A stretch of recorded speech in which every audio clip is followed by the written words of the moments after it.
Okay, so let's take a look at a type of problem you're going to run into here, like tan sine inverse sine of 1/4.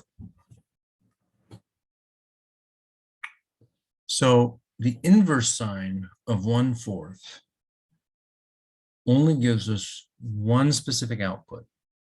And we have to think about the range of inverse sine in order to think about what value that would be. So if we think about sine values, we cover the whole range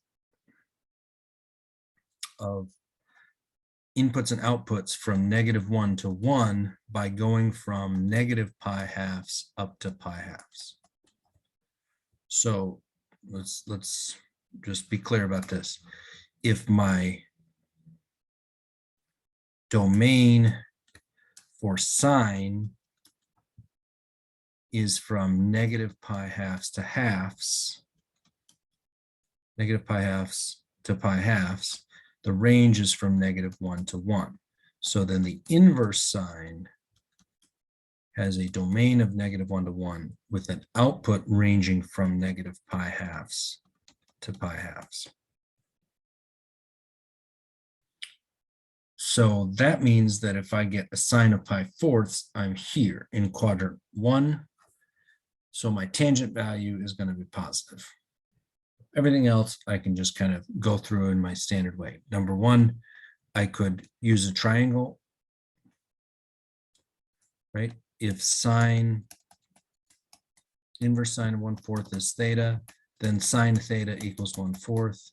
That means that this would be 1, this would be 4. We use the Pythagorean theorem. 1 squared plus b squared equals 4 squared. So 1 plus b squared equals 16.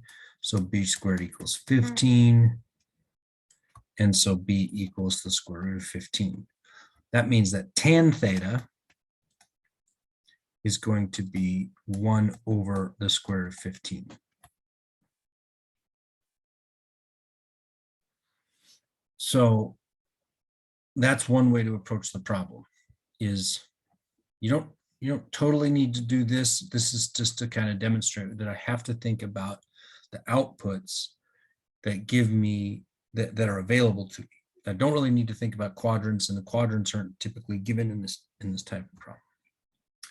So the tan of the sine, inverse sine of 1/4 is equal to 1 over the square root of 15.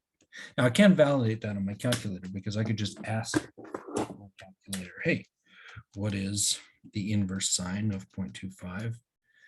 And then give me the tangent of that answer, and then see if that is the same as 1 divided by the square root of 15. I got 0.258. 198. 1 divided by the square root 15. Beautiful. Same thing. Now, sometimes you'll see these problems with x values instead of. So let's say I want the cosecant of the inverse tan of x over x plus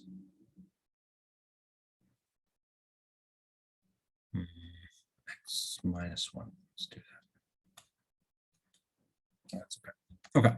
So again, I'm setting this up thinking about tan theta equals x over x minus 1. I'm going to draw my triangle. Here's theta.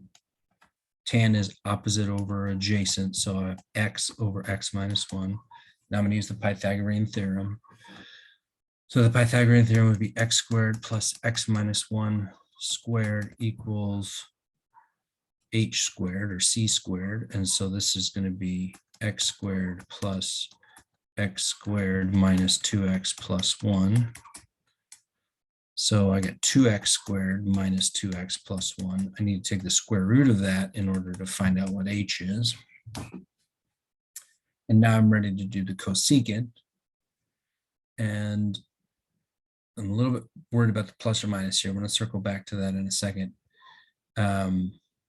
So the cosecant, remember, is paired with sine, so 1 over sine. So I really need to know what sine is.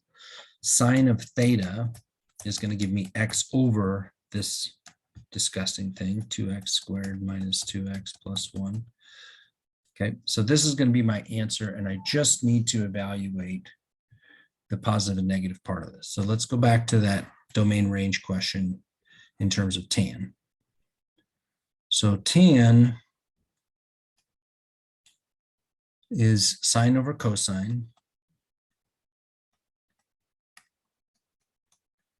which means that when cosine is 0, I have asymptotes, which means I can cover the whole range available to me inside of minus pi halves to pi halves again. So thinking about my domain range switch for tangent, I'm going from minus pi halves to pi halves. That covers everything from minus infinity to infinity. Then the input for tangent is minus infinity to infinity, and the output is negative pi halves to pi halves. Now, we don't really know about the output of x over x minus 1. Is it positive? Is it negative? Let's do a little analysis of that. This is way harder than anything you'd be asked to do, but let's just go through with it. When is x over x minus 1 greater than 0? So we got to be a little bit careful here, because if we multiply by x minus 1, where we don't know if we're multiplying by a positive value or negative value, and that's going to change the sign here.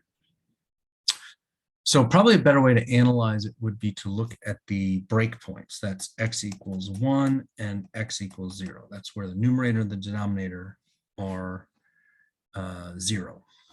And then we can make a little table to analyze when this is going to be positive, when it's going to be negative. So we can go from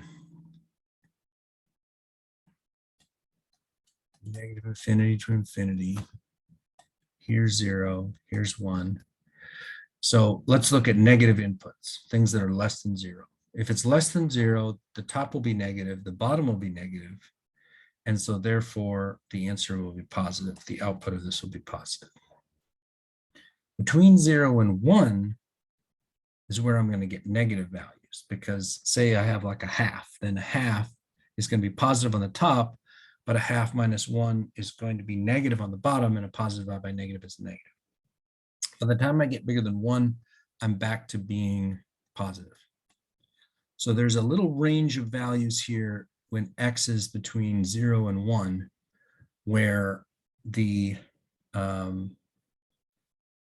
output of this is negative. And if this is negative, then the angle is negative.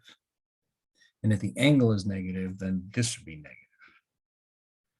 So interestingly, the answer, oh, and by the way, I need to flip this because this is sine, I need cosecant. The answer is going to be square root of 2x squared minus 2x plus 1 when x is less than 0 or x is greater than 1. Sorry, that all of that over x, but it's equal to negative square root of 2x squared minus 2x plus 1 over x when x is between 0 and 1. Woof. Should probably include 0 in here somewhere. I think it probably doesn't matter. If x is 0, that, ooh, x better not be 0 actually. So that's good that I excluded it. Okay. So I think I did Let me do another one that's not so crazy on the X front. Let's say the tangent of